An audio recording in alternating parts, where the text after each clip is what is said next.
Estudo Bíblico 1 Coríntios 12, versos 1 a 31. Dons espirituais. Os coríntios precisavam compreender melhor como os dons espirituais funcionavam. Por isso Paulo escreveu para corrigir os equívocos que havia entre eles. Verdades sobre os dons espirituais, capítulo 12, versos 1 a 31.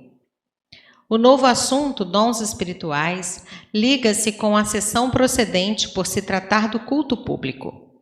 É importante distinguir 3 tipos de ação: dons, serviços e realizações. Paulo usa a palavra carisma, que significa graça, para falar dos dons espirituais, verso 4. Desse modo, a palavra tem o sentido de dádiva gratuita, doação, um revestimento pessoal com graça ou dotação particular.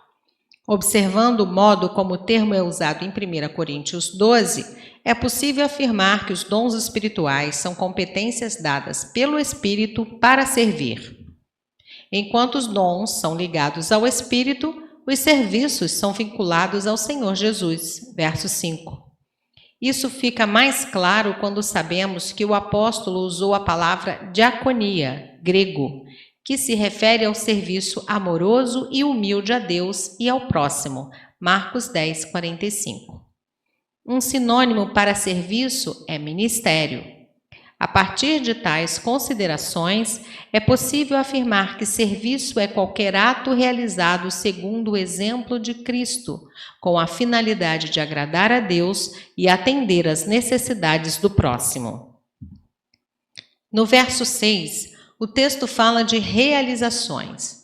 O termo grego só ocorre 2 vezes no Novo Testamento, em 1 Coríntios 12, 6, traduzindo como realizações, e em 1 Coríntios 12, 10, traduzido como operações de milagres, ligada aos dons e serviços. A palavra se refere às atividades da igreja.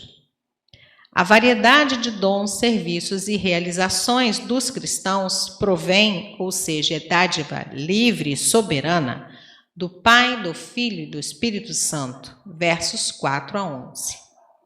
A igreja em Corinto certamente não era uma igreja morna, estava em perigo de abusar dos seus privilégios com uma superênfase sobre alguns desses dons espetaculares.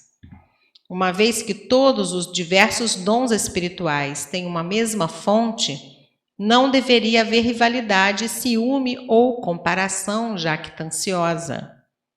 Todos os membros do corpo são necessários, versos 12 a 26.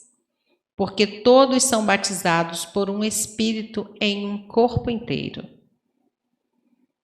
O ensino bíblico sobre os dons é iniciado com uma referência a Cristo como Senhor, verso 3.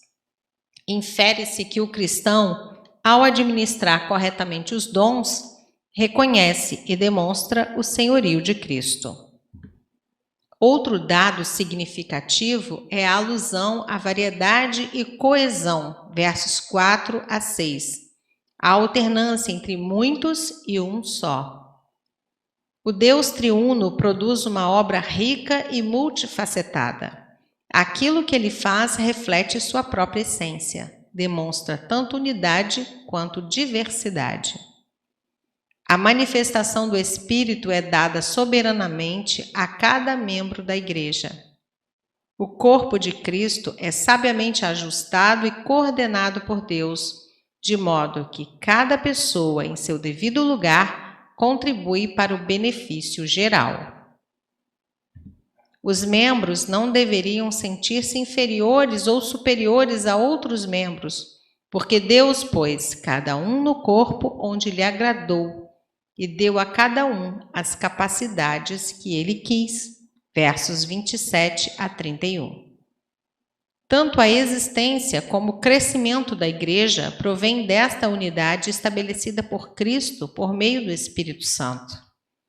Paulo exorta o povo a procurar com zelo os melhores dons, que significa procurar progredir para edificar a igreja, exercendo os dons que o Espírito derramou com diligência.